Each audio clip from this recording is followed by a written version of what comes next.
Winnie, thank you for staying with us. I want us to, we left our conversation with, the conversations you had with Raila Odinga.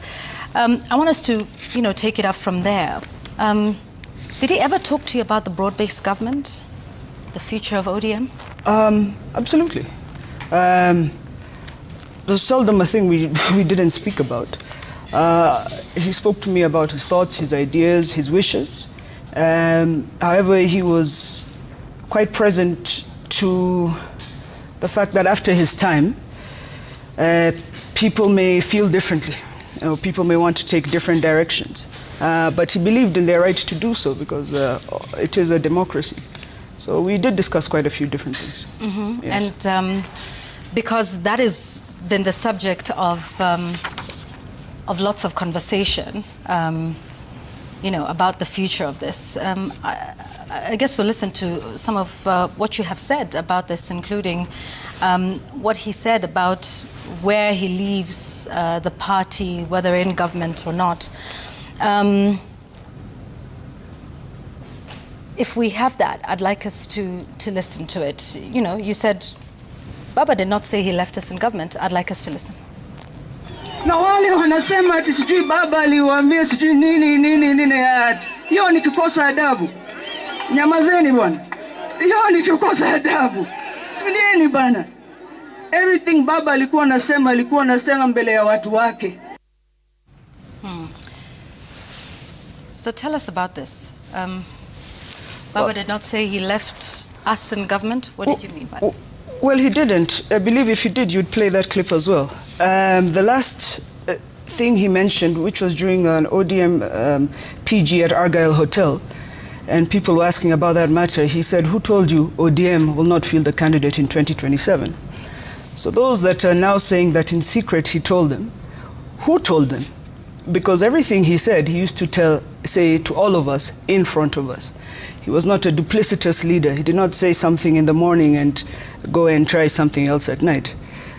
So when I raised those statements, it was out of the concern that certain people or certain quarters are trying to achieve something which doesn't necessarily stand for the creed of the ODM party, and perhaps could be taking advantage of a situation for their own gain. What do you think they're trying to achieve with that? Your guess is as good as mine. But you see, Yvonne, something that has happened in society, and this has happened in every society, whether it was in Europe or in Asia when empires fell, power was moved from the center to focusing on the needs of the people. Mm-hmm. So Kenya has, in my view, three issues that take 2 or 3 parts, maybe. The first is the unwillingness or the inability for the leaders to recognize that the desires of their people has changed. This is not 30 years ago. People want servant leadership. They don't want to be called somewhere and told this is what's happening. They need to be consulted in the process. And as far as anybody in ODM is concerned, they're used to that because Baba consulted everybody. The second issue is the manipulation of those in the lower classes to a point where they have to bargain between their survival and their dignity. And the third is the personalization of policy, that if you don't agree with this or something, it's so tied to a person, the cult of personality, that it becomes a feud. It becomes something people want to say, I've seen in the media myself as a headline very many times, all in feuds. It's not a personality war. It's not a private war. It's fighting for the soul and the creed of what the members of ODM believe in. So what was Raila's last political wishes? What's that creed of ODM that according to you, in your conversations with him? For the past 40 years, Raila has been a defender of social justice. He's fought for the upward social mobility of the people of Kenya. The D in ODM stands for democracy. People are allowed to speak. He once said that even though I may not agree with what you say, I will defend your right to say it. The M is movement. And if we've started a journey of bettering the lives of people, you cannot have people still living in pathetic conditions, living undignified lives, and you say you've made a deal, and now we relax. No, the movement means we keep on moving until the lives of as many people as we can possibly impact are improved. So that is what Raila Odinga believed in. All right. I'd like us to listen to something else you did speak about. And, you know, I think we've seen you in Kibra lately, in Bondo and in Mombasa. Those have been some of the key moments we've seen you in. But you did talk about, you know, the origins of ODM and what you claim some people want to do with it. You talked about ODM not being born in the bedroom. I'd like us to listen. ODM si chama kilichozaliwa kama siri. Nasikia kuna wengine ambao wanatembea nasi mchana lakini usiku wanajaribu kuuza hii chama. Haiwezekani. ODM was not born in a bedroom. It was not made in a bedroom. So its future will not be discussed as pillow talk. It has been the heartbeat of the Kenyan people for 20 years. ODM was born from protest. It was raised in resistance. And the people of ODM have time and time again bled, sweat, and shed tears for this country called Kenya. We are sorry that we don't always get it right. Oleni. But we will never be sorry for being inconvenient. They like to call us a party of goons. What we're doing is nation building. Nation building is untidy. Nation building is inconvenient. Nation building is uncomfortable. Nation building has left us in tears as ODM, as the People's Party, time and time again. But we, ODM, belong to the people. And we will continue growing because the young people of ODM have conviction. So, Winnie, you said ODM's future will not be discussed as pillow talk. Is it? And by whom? Well, that's a figure of speech. The same way you have an accent, I have one. It's a figure of speech. What I was alluding to is secret talks or private talks. I feel the party has not done its or fulfilled its mandate in an open manner. For example, our party leader died. The party has not once come and addressed us as members to inform us our party leaders died. They've picked a new team. The party has not once come to address and tell us they have picked a new team. The next day we wake up and they're saying they're in new talks. They have not once come to consult us. So the figure of speech of seems to be a clique that does things in private and dictates to the party members is not the style of ODM, and so that's what I was alluding to. All right. You say that has not been done in terms of formally addressing the party members.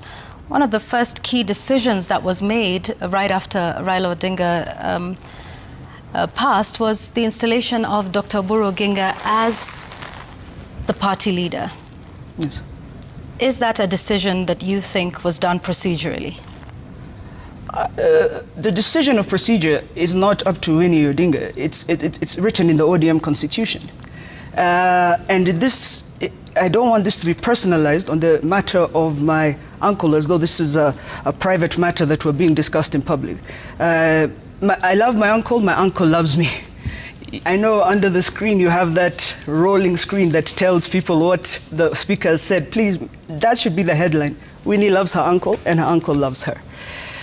The matter is people misrepresenting themselves and moving in a manner that I feel is not respectful to the creeds of the party.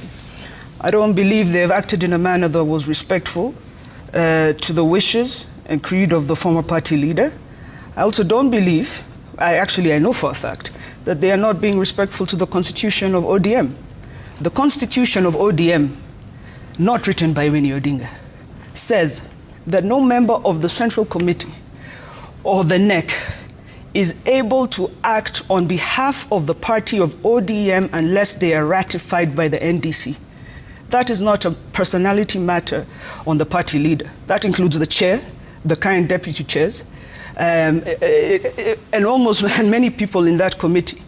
therefore misrepresenting themselves.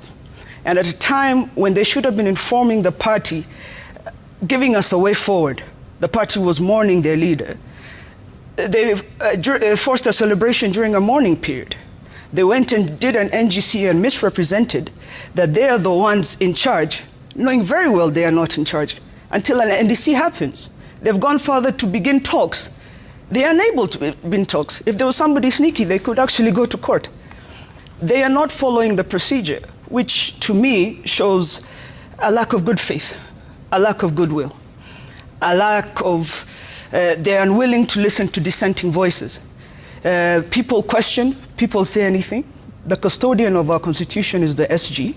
And all of a sudden, people are being told to leave. That is not ODM.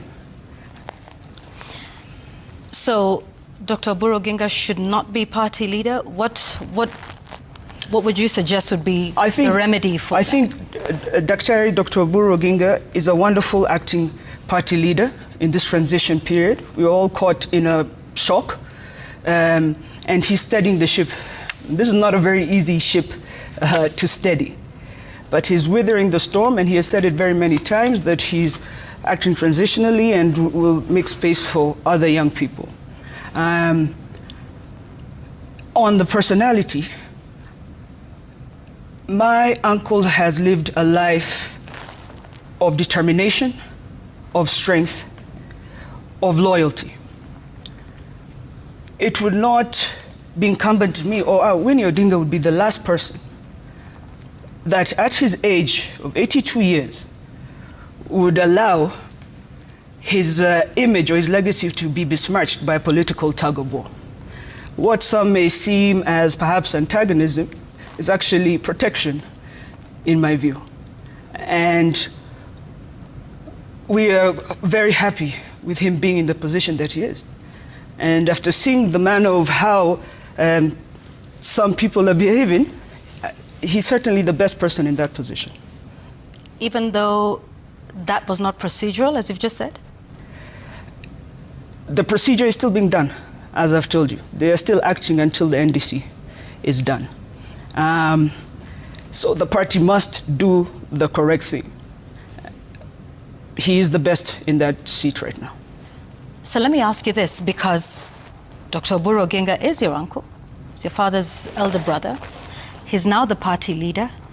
At what point during a rally, he'd said, in response to remarks similar to what you're making here today, he said, hayo mambo tutaongea nyumbani. Is there a family feud between Dr. Oburu Oginga No, absolutely not. And yourself? If there was a family feud, I really doubt he would discuss it. He would tell me that in public. He's a funny guy. His humor is different. And actually, all our humor is different. And mambo ya nyumbani tunaongea nyumbani. But mambo ya chama is not to be discussed at home. And when it comes to the party, any member of this family or this party or this society is free to discuss. And I believe Dr. Oburu will be the first person to defend my right to have differing opinions. So what's your relationship with him at the moment? I love him. He's my only dad.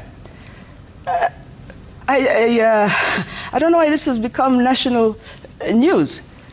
I've told you, and I've said it very many times, I love my uncle. Our family is tight. This is who we are. And we have absolutely no problems at all. You said we're having a family meeting. We've had several. And I feel that is just a private matter. On the political front, he is leading a group or a section of ODM members who are calling for a pre-election coalition pact between ODM and UDA. What are your thoughts around this proposal? Because it seems to have split the party down the middle. The trouble with Kenya is always making things dichotomous. You have to understand how ODM came into this situation. We had some disputes after the election. Shortly after that, a year or two later, the young people of Kenya went to the streets. The matter became extremely elevated. My father, in his wisdom, tried to bring the two factions aside. The Gen Z faction, of course, said they were leaderless and were unwilling to have any sort of talks. So he went around meeting different people of society and came up with what he felt were the pertinent issues they were discussing. And that is the 10-point agenda. Okay? That 10-point agenda was promulgated on the 26th of August, 2024. It has an expiry date, which is the 7th of March, 2026. In that document, he also says that this is not a coalition agreement. So he put that date so that at that point, we would review how far are we on the issue of social justice, on anti-corruption, and all the other 8 points. And then we review our terms based on that. And I feel as the fourth estate, you may be asking the wrong question, asking Winnie if she loves her uncle or not. The question you should be asking, on point number 1, where have we reached? On point 2, where have we reached? Because this was a social contract with the people of Kenya. Therefore, if you trash it and you have not completed it, then on what basis are you negotiating for the people of Kenya, of the people of ODM? On what you promised them something. It cannot be trashed simply because Raila Odinga died. On what basis are you negotiating? That is the basis. The 10-point agenda is the basis and the beginning of negotiation, in my view. I'd like us to listen once again to something you said in Kibra over the weekend. You were saying hamanitishi, hamani babaishi. Can we listen to that first? Vitisho vya peni mbili vitanifanya mimi nini? Amnitishi, amnibabaishi. Nasikia kuna watu wengine walisema hatuwezi kuja hapa. Hakuna siku baba aliwahi let anybody atoke kwenye hii chama. Wanaongea sana na tukiuliza maswali wanasema tutoke kwenye chama. Tukitoka watabaki na nani kwenye hii chama? Nani anakutisha Winnie? Anajijua. You see, tuambie ni nani? No, we have reached a point, and I have to speak this on behalf of the leaders of ODM, because I'm the only one who's able to say it. People are being intimidated in the party of ODM.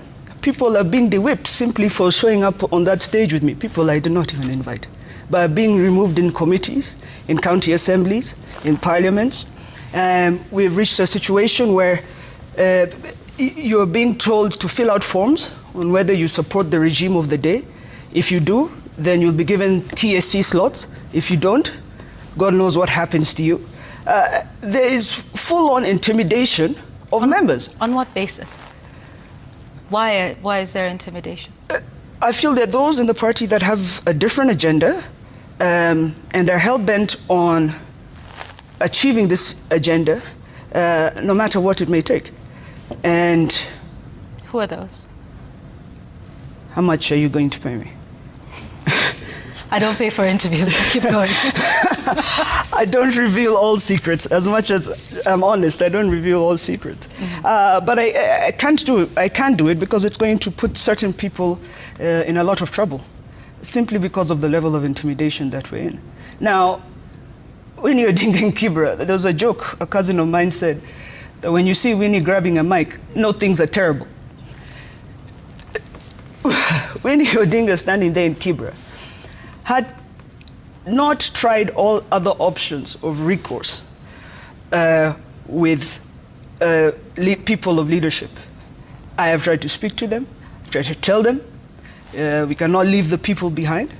And so when you see something happening that is going the wrong way, lazima utupe mchanga. You have to do what you have to do.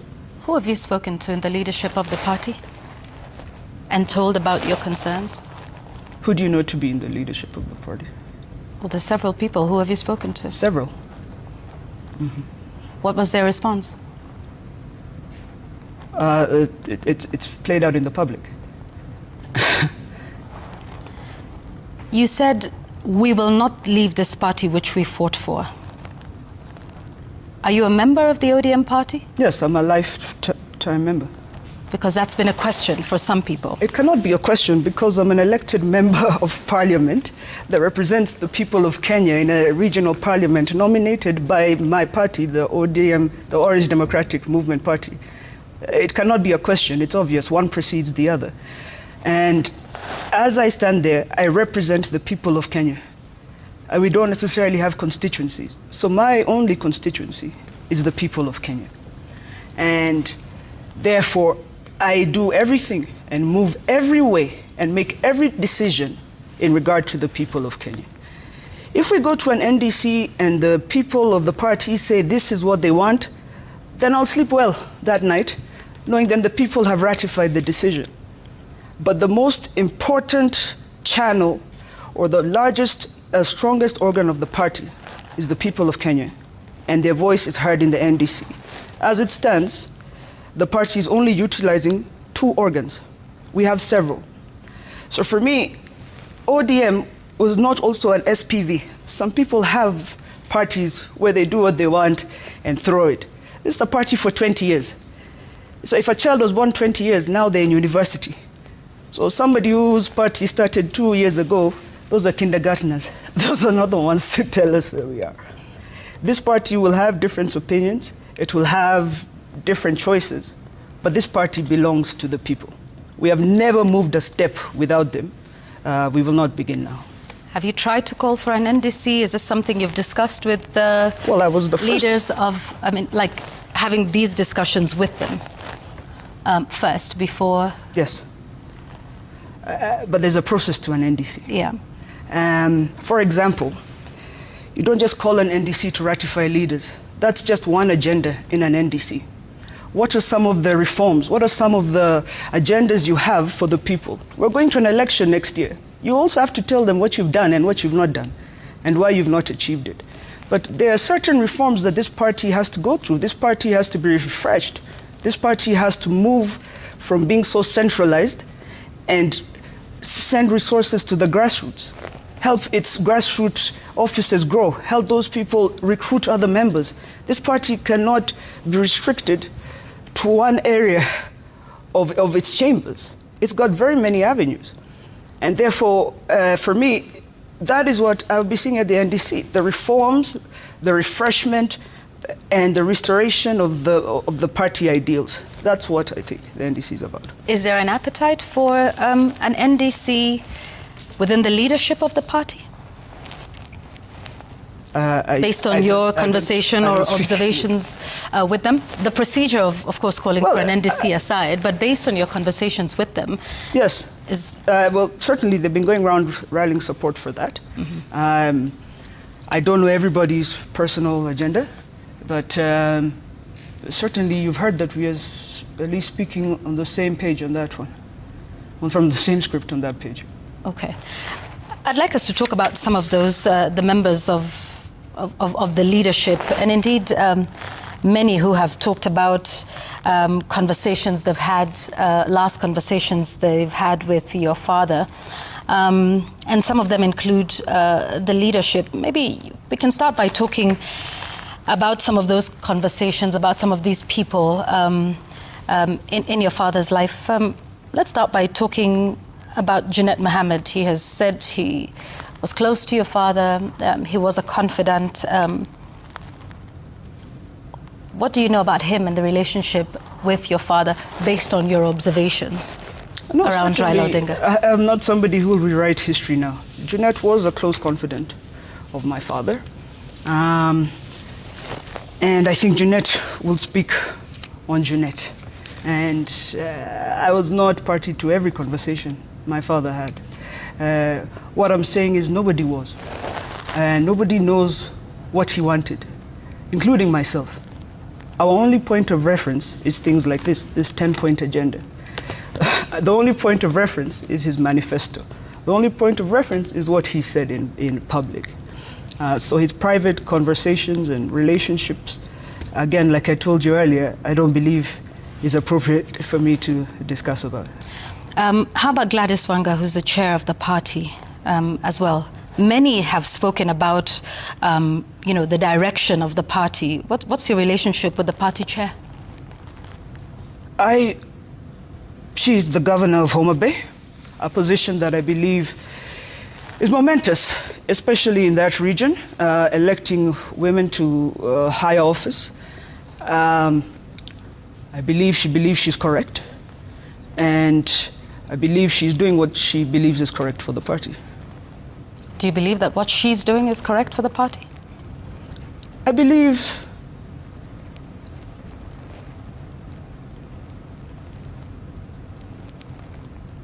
she's trying her best. This is not an easy thing to do. I believe she's trying her best and maneuvering very many things, including governing the county and still traveling around the country throughout our days. And I believe she's trying her best. Is her best good enough? I'm not the owner of the grade sheet to say what's a pass, what's a fail. I believe. But you are a party member. Yeah, but I believe her question will come to the people of Homa Bay and they'll decide if her best was good enough. How about for the party? Like I said, until an NDC ratifies, she's still there in acting capacity. And it's also unfortunate that she just became chair and the party leader, the head, the light, suddenly died. And that brought a lot of confusion. So I believe she's trying her best. All right. I want to ask about another gentleman whom we saw emerging, I think, towards the end. There's a gentleman that calls himself Oketch Salah. We've seen video clips of him. He says he was close to your father until the end.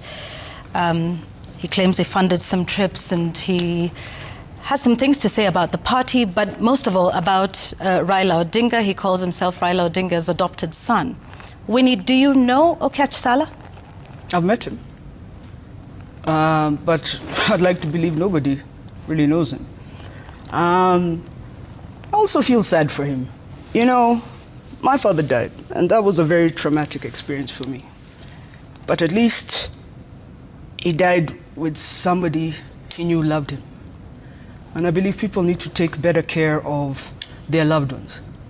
And mental health is a really important thing. When you live here and you go on Thika Road, there are two options. You either turn right as you're going to Mathare, or you turn left and you're going to DCI.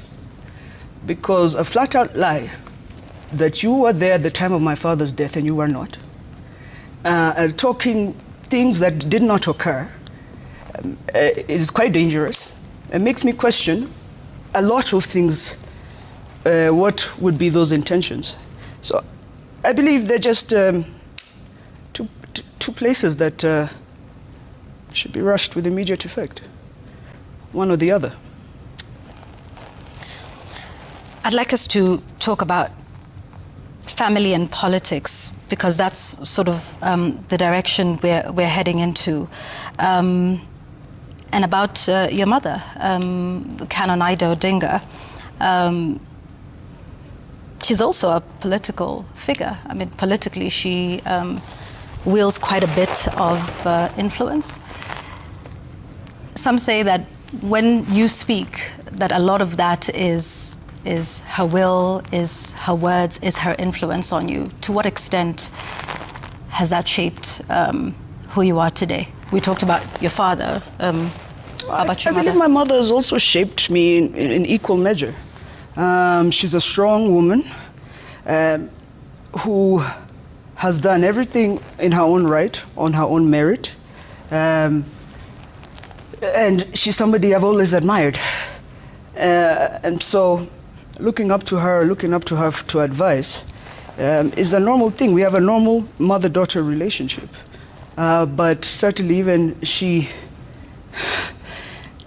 cannot control everything that I do. Mm-hmm.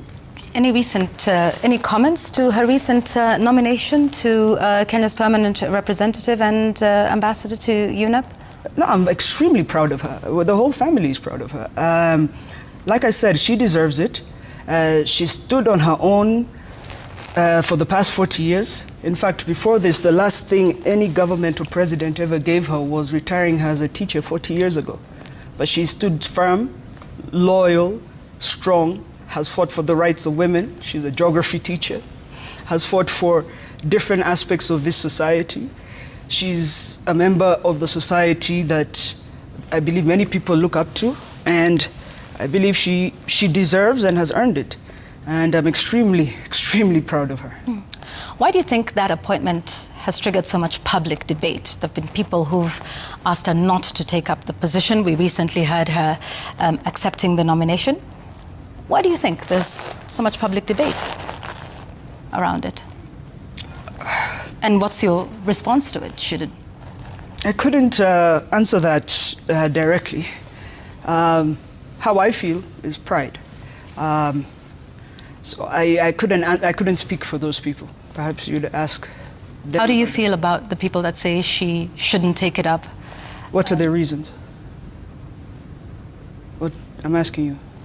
No, well, some of them say she shouldn't, and this is tokenism, and doing this just because Raila Odinga and President William Ruto were in some sort of working relationship, and that she doesn't deserve this. I mean, I'm sure you've seen it on out on social media, her background and whether she's the right person for this, and that this is something that shouldn't happen. That spouses shouldn't necessarily be given this as a reward rather than on merit. Do you think your mother merits this position? I absolutely believe she merits it. She's qualified, she's educated, she's had experience governing and managing at very high levels with the society. And I believe she's earned a position of respect within the society. The nature of Kenya is, there's an idea or a feeling of scarcity. Every time somebody gets something, somebody else will also feel that perhaps they're the ones who deserved it.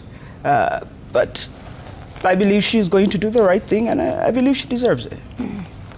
While we're still talking about family, you went to Kibra with your brother over the weekend.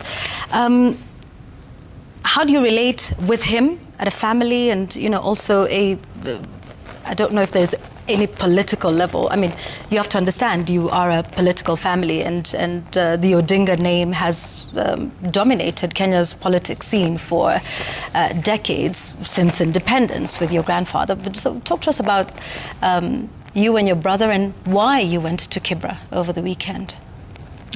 Aside from, you said walisema musikanyage huko, so mulienda huko kufanya nini haswa? Again, Yvonne, I've never seen you interview anybody and ask them this many personal questions about their interpersonal relationship.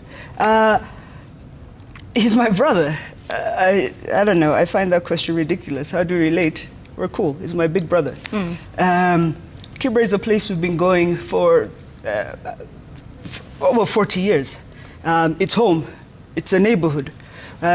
We go there. We've always been there. We know the places when we're there, where we go and who we interact with. We were not put in certain, how do you say it, pockets, shielded away from society. We grew up as part of this situation. I'll tell you, Yvonne, for example, I believe the reason you're asking me all these questions is you're trying to figure me out. And I understand I'm an anomaly in a sense. A person who's grown up in a certain background, and those that have the experience I have seek different futures. And there are those who get in positions of power, and when they get there, it's my turn to eat, and they want to eat everything. And they've got a scarcity mindset. I don't come from a scarcity mindset. I don't have that mindset. I chose the people. I went to school, I did what I had to do. I chose to come back to Kenya. I'm sitting here in front of you 3 months after my father died, having had to suspend my mourning because I see that what is going on with the people is not necessarily right. And that is who Odingas are. So we are different personalities with different skill sets. But at the end of the day, I can tell you, where the people are, where the Odingas will be. I'd like us to continue to listen to some of the statements you made in Bondo at the burial of Raila Odinga. You did make a statement about wanting to come home. You said you are ready to come back home. Let's listen to it. Your Excellency, our people appreciate you honoring our father. Thank you for standing with us. You should also know, in case you are wondering, I'm ready to come back home, if you are wondering. To all the leaders we visited around the world, I will return personally to thank you. Thank you, Kenya. God bless you all. God bless the Republic.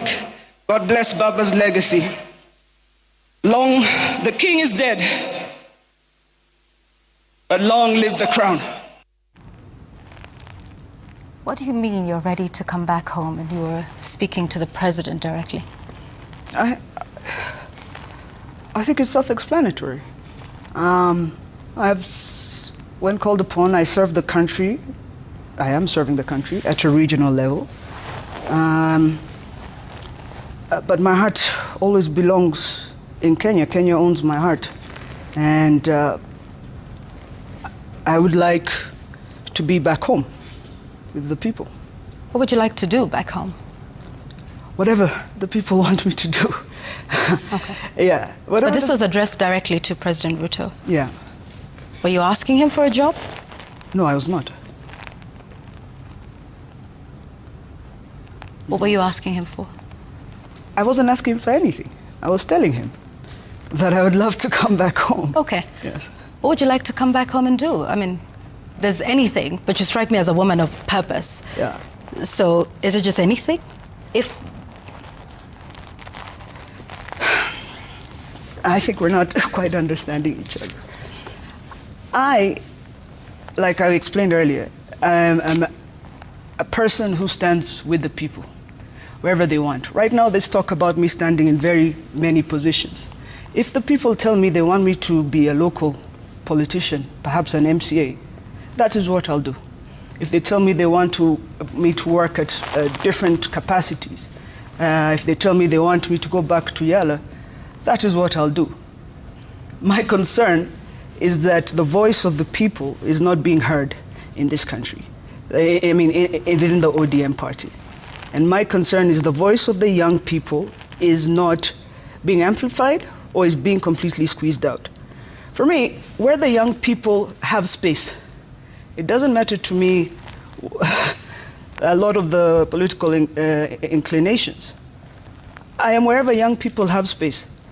Because there are those who say one term, those who say two term, and I say young people are no term, because they never get a term to do anything in this country. So for me, until that space is opened up for more young Kenyans, I'm ready to stand in the gap, so to speak. So in terms of political ambitions, you say it's where the people will ask you to, but do you have any ideas of what you want to do? Because I'm sure you've thought about it, have you? Not particularly, Yvonne. You know, I have been mourning. That's not necessarily how I think. I think in terms of needs. When we went to Kibra the other day, we went to a former chairman's house who had just died. You know, deep in Laini Saba. We went to the home. The living conditions. The people there told me they had not had water for 3 weeks. Their power is being rationed. Life is difficult. I get messages every day about school fees. When you have your cousin in the village who just got a seaplane and no university is accepting him, and you have to keep sending money even though there's no option for him. These are Baba's people. When you have a lady who used to work for Mzungu, and one day USAID had been cut, the Zungus left, she now has nowhere to take her kids. She has she's impacted by decisions. Where do you take the people? These are Baba's people. When you have somebody deep in Changamwe who is crying, somebody they love is dying of a disease, where do we take these people? The quality of life, the quality of enjoyment of life, of upward social mobility, is the most important thing to members of ODM. Therefore, Baba had these millions of people in all corners. I've gotten calls from Ijara, from Tokchok, from Namanga. People who feel stranded. people who feel hopeless, people who feel that the conversation they are having is completely different from the conversation the leaders are choosing to have with them. What do we do with these people?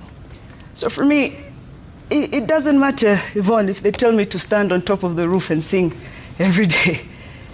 If that will improve the quality of lives of these people, of Baba's people, I will do it. 90% of people who joined the ODM party believed in Baba. They are mourning too. They are lost too. So the conversation has to be centered on them. It cannot be centered on whether I love this family member or this one. It cannot be centered on if I want a job or not. It cannot be centered on shenanigans and wrangles. The only conversation the leadership of ODM should be having now is the well-being of the people of Kenya. A year and a half to elections, you want to enter a football match, you don't even know if the referee has a whistle or if he has boots. You're talking about so many things. This IBC, are they prepared? Have we reached our milestones? Because that will impact everything. These people, what are their social needs? Are we fulfilling them? When we're having conversations with other people and talks, what is agenda number 1? What's number 2? What's 3? What's 4? Number 1 to 4 is the people of Kenya. That's what it has always been for Baba Raila Odinga. And that's what it will always be for me. What if you're called, because you say, you know, you want to serve the people's needs and the social needs. What if you're called to serve those needs at government level? When if you're offered a position as cabinet secretary, principal secretary, or any of the senior level in government, would you accept it? I certainly would have to have a conversation. And what my people feel now, you see, we're in a very precarious place in this society now. When you say you support one side, you alienate yourself from the other, and vice versa. In my opinion, it'd be irresponsible to say this side or the other side. It's like asking me to pick between tea or coffee. My concern is about the quality of the beverage, not the quality of the cup.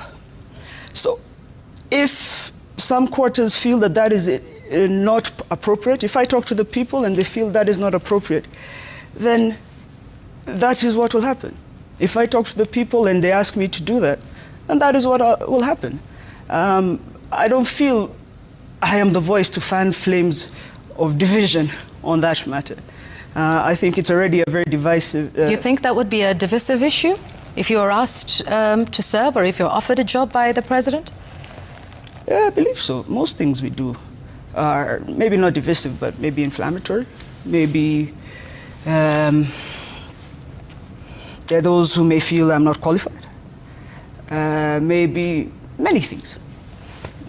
Do you think you're qualified to be a cabinet secretary? I know I'm qualified. Under this administration? I'm qualified under any administration until the Constitution of Kenya is changed. But what the Constitution says is required for somebody to become a cabinet secretary. I have. I ask this because some would ask whether President William Ruto is courting the family, or maybe it's the other way around, considering your statement telling the president you are ready to come back home, because you went to Iyala on the basis of being a member of ODM. But yet you were directing your request to come back home to President William Ruto, who is party leader of UDA. Well, I was not speaking on party lines. I was speaking at the funeral of my father, who you know had reached his arm across the aisle. I also went to Iyala by getting support from both sides of the aisle. That is what an established democracy is. On the matter of courting the president, I will say this. Since the passing on of my father,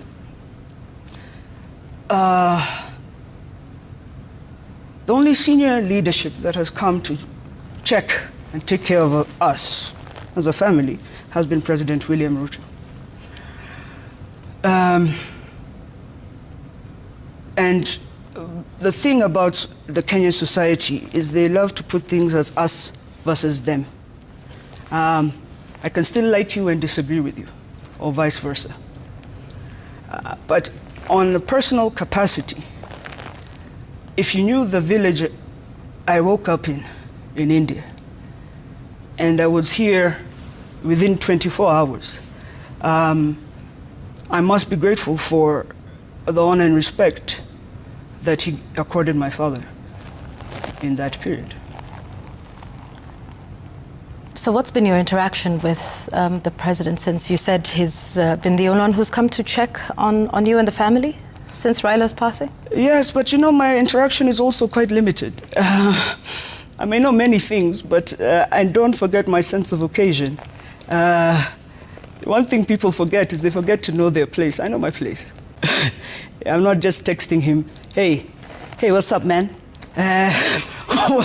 What are we doing today? Did you see that goal? No. I must respect the presidency. I respect the office of the presidency, as well as I also respect the voices of the people. Two things can be true. So it's not a casual thing. It's a respectful thing. He was my father's colleague. I must respect that. Yes, and I do. On the issue of, I'd like us to now go into politics and those talks that are happening, at least on both sides of UDA and ODM. You know, the president, in having a parliamentary group meeting recently, has talked about the need for a pre-election coalition pact between both parties, saying there is a need to have a resounding win. If this matter came up to an NDC, and you say you're a party member, what is the one thing you will be saying there? And let's assume the deadline of, you know, the agreement, March 2026, has come and gone. ODM and UDA in an election pact, a coalition. Do you think these two parties share similar ideals enough to go it together in 2027? You know, funnily enough, I believe all Kenyan parties or political vehicles believe in the same thing. We all believe quality of life has to improve. We all believe there should be some level of social welfare. We all believe in all the same things. What parties in Kenya actually disagree on is the journey, the method of getting there. For example, UDA is bottom-up. ODM, Azimio, was talking about 6,000 a month, more equity in social welfare. Again, that question comes down to a plebiscite, to an election, and people decide once given the choice of those factors. But I believe if people are able to give the country a clear path, a direction, where the people feel included in their governance, where they trust their governance, and where they feel this is the right way to go, I believe anything is possible in Kenya. So you believe UDA and ODM are somewhat similar in ideology? I believe crazier things have happened in terms of, do you remember the 2000 when NDP joined with KANU? I believe sometimes means to an end. Crazier things have happened. Yes. So if it were a means to an end, what end would that be? If ODM and UDA were to... of the lives and the living standards of the people of Kenya. Do you believe UDA shares that ideal? Yes, I believe, especially because they're quite religious leaning. And those are some of the things that we are taught about in Christianity, in Islam, and they're more of a conservative party. I do believe they want the best for Kenyans. But yet you think the conversation about a pre-election pact is... premature. Okay. At what point would it be mature? After we have assessed the achievements of the 10-point agenda, the 10-point agenda is a contract. It's a guideline that we are meant to assess the governance of Kenya. After we have assessed, and if some things have not been achieved, it's also part of governance. Sometimes governance is slow, sometimes it's fast. Okay, you've not finished now, will you finish in April? Will we do you this think, by what's your assessment of the progress of the achievement of the 10-point agenda? We've got less than 2 months now Yes. To the deadline. So what's your personal assessment of that 10-point agenda and the achievement of all of those I believe agreements? there's still quite a few outstanding points that need to be addressed. Do you think they can be addressed by March the 10th? I don't believe it's for me to address them. There's an ADCO report, there's a team working on it. But in your view, based on how things are going and how they have progressed over the last, say, 9 or 10 months. I want to be optimistic. Okay. So which parts specifically do you think have yet to be addressed? Compensation of victims, space for youth, there's anti-corruption.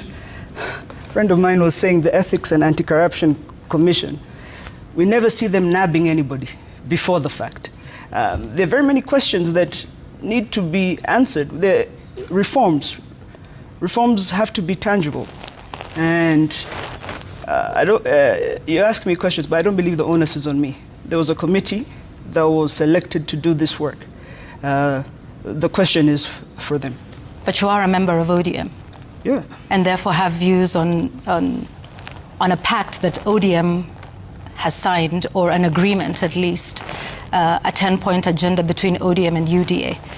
So as an ODM member, are you optimistic that by March this will be all resolved? I mean, for instance, compensation of victims. I'm hopeful. Yes, I am optimistic. What would it take to get that? Because there have been some legal hurdles. I cannot tell you, I'm not an expert in that matter. But I believe the point of a parliament is to put pressure on the executive to achieve the things that the people have mandated them to do, at least the parliament that I am. And therefore, those are the questions that bodies such as those should be asking, because they represent the people. So where are we in terms of this agreement we made with the people? As a young person, and you talk about finding space for young people to not only speak their mind, but perhaps also have some type of economic prosperity. Do you think this current administration, for which you say that's one of the important issues of the 10-point agenda, and you said ODM and UDA have similar ideals, do you believe that UDA as a party and its party chair, the president, has the best interests of youth like yourself at heart, considering the events of June 2024 and 2025? Which events are you referring to? Pardon? Sorry, which events are you referring to? The protests in June 2024, after everything that has happened, because you talk about the young people being an important constituency. You've talked about ODM and UDA being similar in ideals. So do you think UDA as a party, considering the 10-point agenda, wants the best for young people and has their best interests at heart? I cannot answer on behalf of UDA. I am not a member of that party. I'm not a member of government. I do not speak on behalf. But that is a key point in the 10-point agenda, is it not? It absolutely is. And you are a member of ODM. That is together with UDA in this agreement, in this 10-point agenda. The agreement to foresee this agenda. Right, yes. And so as a party member of ODM, I'm just asking about that specific point in the 10-point agenda with respect to young people. Are you satisfied with the progress that's been made? Are you satisfied as one arm or a member of one arm of this agreement? Are you satisfied with how the other side is treating young people in this country? I think you're mixing two questions there. Is it the treatment of people, or is it if I'm satisfied with the progress? If the progress of how they're treating people. No, the progress of creating spaces for young people. Okay, let's talk about that. No, I'm absolutely dissatisfied. 75% of this country is made up of young people. Until we get some parity, I'm dissatisfied with the spaces that are being opened up for young people. What would you like ODM to do with respect to this broad-based government and looking forward to the 2027 election? I would like an ODM to organize itself first before we start to speak about coalitions and pacts towards 2027. It's far too early to be talking about certain coalitions. But I believe ODM needs to strengthen itself, re-energize its grassroots, listen to its members, and follow the creed of its people. That is all I think ODM should concern itself with at the moment, before anything else. All right, and part of that is, I think in terms of reorganizing the party, there's, the party leadership seems to be in different spaces. I want us to listen to you speaking about at least one leader of the party, and that's the Secretary General, Edwin Sifuna. Leo naleta the greetings kutoka mandugu zangu Babu Owino na katibu mkuu wa chama Edwin Sifuna. Uko pamoja, msijali. What do you think of Edwin Sifuna's performance as Secretary General of the party, especially considering everything that's happened in the last 3 months?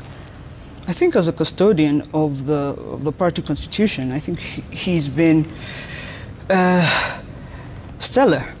I think as a representative of the people of Nairobi, he's one of the more popular elected leaders. And I believe that Edwin Sifuna has a right to say his opinion. And even though you may like or may not like what he says, he is an elected leader that represents a certain people. And he has a right to speak whatever it is that he would like to speak. Are you working with him in any way? And allow me to ask this because there are perceived factions that we see playing out in the public sphere between the party chair and others on one end, and the Secretary General of the party of which you are a member on the other. He has made his views known on the talks for coalition, on the 10-point agenda and how that is being managed. Are those views you share? I really resent the classification of factions. I think our politics is being personalized. Like I said earlier, I may not agree with you. What would you call them? But I defend your right to say. I think it's personality politics, and I think it's quite unfortunate that people are being hypocritical. I've heard people saying that so-and-so must leave the party because they're talking to so-and-so at night. But even you're talking to another so-and-so at night. And I believe people are settling political scores that they may have had, and I don't think it's right to chase anybody. This party belongs to everybody. And so if you tell one person that they have to leave the party simply because they don't agree with you, what are you then saying to the people that elected him? That we don't care what they think? He has a right, and he has a right to say, and he has a right to believe what he believes in. And that is ODM. Everyone can say. Yeah. So you say people are talking to so-and-so at night. Is everybody in the party talking to so-and-so? Even me. And who is so-and-so? Even me. Today, I'm talking to you, and it's very late. But even me, they'll say I spoke to Yvonne Okwara in the night, which is true. We spoke. Those are things people say. I mean, it's politics. It's petty, but it shouldn't get to the level that it's getting to. And even us as younger members are getting concerned. Can somebody call us to order? Is there space for young people in ODM? Yes. May kick and scream to get it, but there's space. Okay. I'd like us to take a look at some feedback and questions and comments from the public. Yeah, you can read that as well. In the interest of public accountability, It would be insightful if Madam Winnie highlights her key contributions and achievements for the country while serving in the East African Legislative Assembly. Do you want to take that? Oh, yeah. It's quite unfortunate what has happened to the Regional Assembly. The Regional Assembly was created for a purpose, integration. And actually, if you look at the history of the Assembly and the laws and the Hansard, the Assembly has passed every law that was needed for integration. But right now, we've moved to a different point, which is the point of ratification.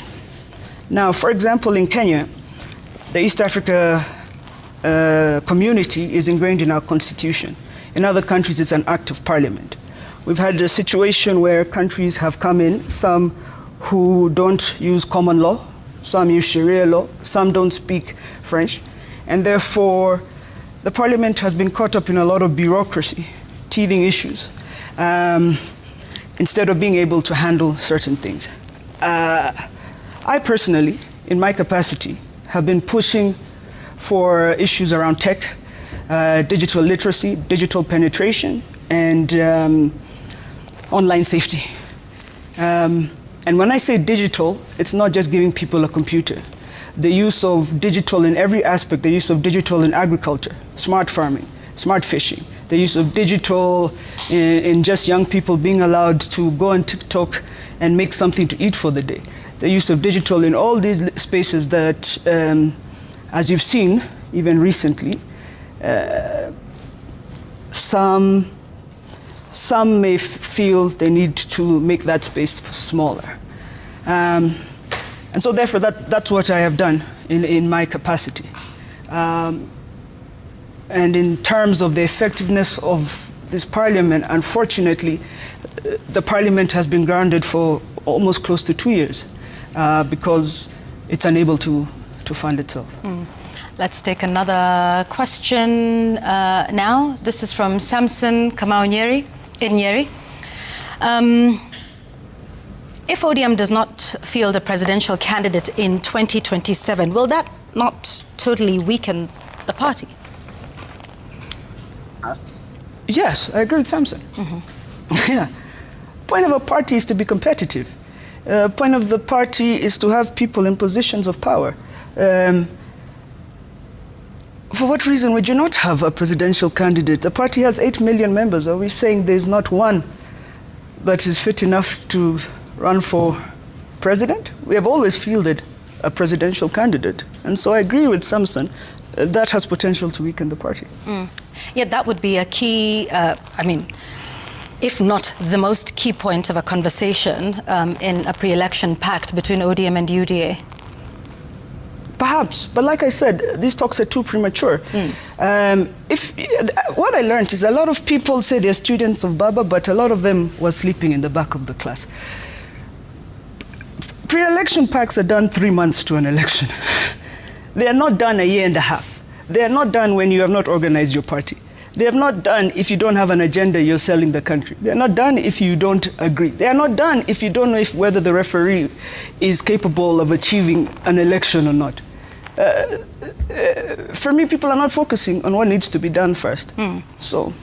Well, President Ruto said in response to some concerns from members of UDA about a possible election pact between ODM and UDA, he said UDA has the presidency and that is the position. So it would seem they've already taken a position with this one. Is that even in a pre-election pact that UDA would be fielding a presidential candidate, presumably, of course, the incumbent. If that becomes the sticking point. But it's presumably so. It's presumably so that the incumbent, the sitting president, will run for a second. Let's say that he does, which he will. Yes. Yes. Yes. And you say ODM not fielding a presidential candidate would weaken the party. If he insists, and he's going to be the candidate, should ODM then continue in a pact with UDA? I believe the two matters are not intertwined. You don't think so? No, I believe the matters of UDA and what they want is actually the point that I need ODM to get to. We need to organize ourselves. We need to decide if we have a candidate. We need to organize ourselves as other parties are organizing themselves. We don't need to start now saying, we're given up, this is what we're going to do. No. We need to give our people and our supporters a fighting chance. So, like I told you, I'm not a member of UDA. But I believe the president is doing exactly what he should do. Let's take another question now. And this one is from Araprono in Bomet. Winnie is just being dishonest or plain ignorant? Sorry, go listen to Raila's speech at the late Phoebe Asio's burial in Homa Bay. He even talked about 2027 and beyond. If in doubt, refer to that speech again. It's not a question. It's a comment. Let's get to another one. Mukhtar Khalif from Wajir says, I come from Wajir West constituency, the only northern Kenya constituency which embraced Raila's opposition party in 2002. To date, we've never benefited. How will ODM ensure we don't make an exodus defection to UDA? By incorporating his and other people like his views in the party. I think it's exactly what I've been saying. The party must reflect the needs and the will of the people. Otherwise, you will have a hemorrhage.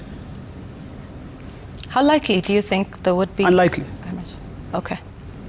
Not likely to have a hemorrhage? Unlikely. It's a party of 20 years, I told you. It's like a marriage of 20 years. You're going to have some fights here and there, but you and the person you're married to will figure it out. Sometimes even those end. Sometimes. Marriages even that are longer than 20 years. Sometimes, yes. Could this one end? No. ODM will not end. Let's take another one. Ibrahim in Mandera, if divide and rule destroyed past regimes, why does ODM seem comfortable using the same tactics it once fought against? I'm not quite sure what... Do you think there's any such tactics being played in the party? Divide and rule? It's a difficult question, the way it's been framed. I don't know who's playing that game and who... Do you think there's anybody playing that game within the party? They're referring to. No, but I think there are those who would like to. But this is very normal for ODM to not agree or to think on different paths. I don't think anyone's... Who are those you think would like to play divide and rule in ODM? I think you should have asked me that 2 hours ago before the studio lights started to get really hot. Is the question invalid now? It's completely invalid. Now I've turned down. Is it invalid? I did ask you about the party and I answered it. Yeah. So is there anybody you think that is playing divide and rule? You can refer to my answers then. Another question. Here is G. Okumu, I suppose. Kindly tell Winnie that all political parties are by mandate formed to capture power. ODM is not an exemption. So her alluding that M in ODM means a forever movement in the streets is total baloney. Raila always vied for president to change lives on inside government. I believe that's... I believe he agrees. I think he agrees with me. Perhaps he misunderstood me. Yeah. ODM is forever a movement. Even the point of capturing power is to move and change the lives of people. I think he misunderstood me. So it's difficult to answer that. Let's get another one. This is from Agumba Steve. What is it that awaits us at the NDC? I mean, what's ringing in her mind for the NDC? And by the way, the parallel ODM meetings they're holding, are they for the good or bad of the party? Oh, this is a loaded question. Finally, 2027, what seat are you eyeing? This is from Steve Agumba. I don't think there have been any parallel meetings I have called for of the party. No, but there have been parallel meetings of the party, not necessarily called by you. Again, people are searching for the views of the people. Like I said, I think that's perfectly normal. That's perfectly expected that people will be doing that. That's how the party is. Okay, so what's in your mind for the NDC? Yvonne, I believe I've just answered that question. The NDC first has to answer, the party first has to answer a few things, and in my mind is talking about reforms of the party, decentralizing party governance, strengthening the grassroots. That's what's in my mind.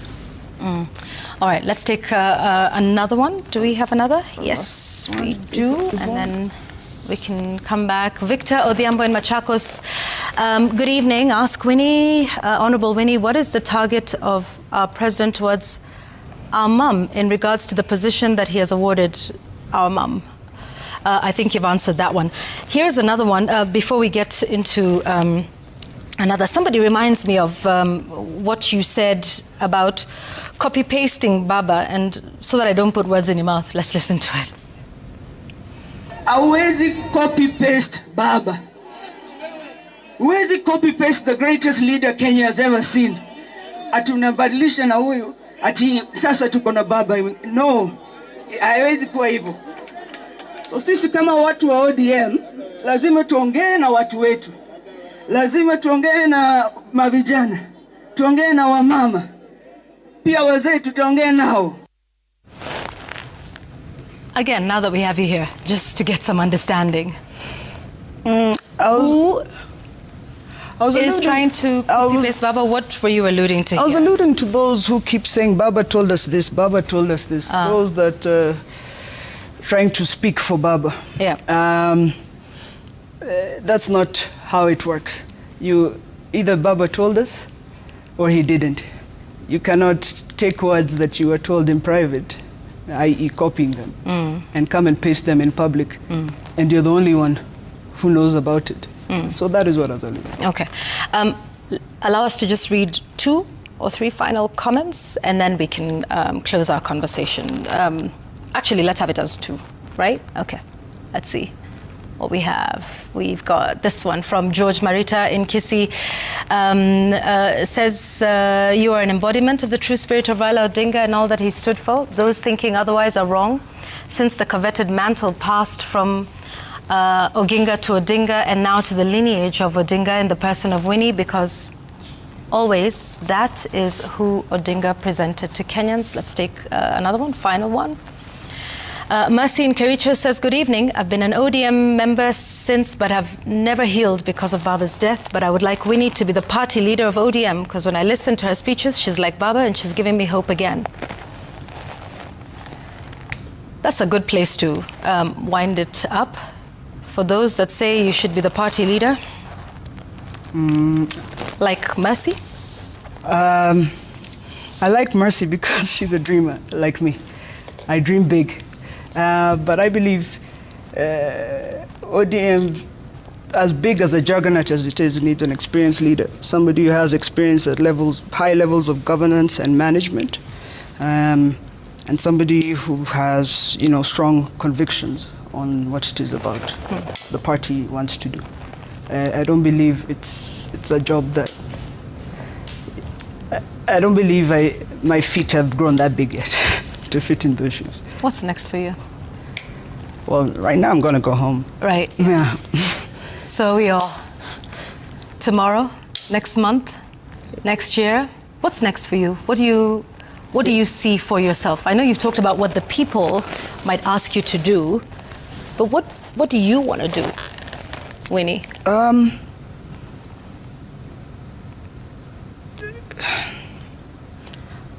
I want to honor my father's legacy.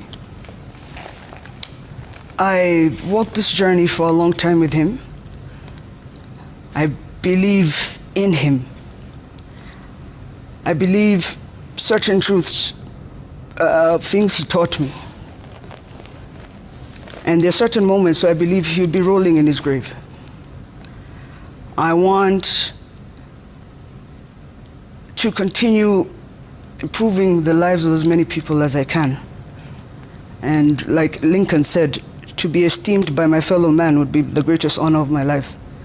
I believe in his vision, in my grandfather's vision, and I believe in thoroughly doing my best to honor that legacy.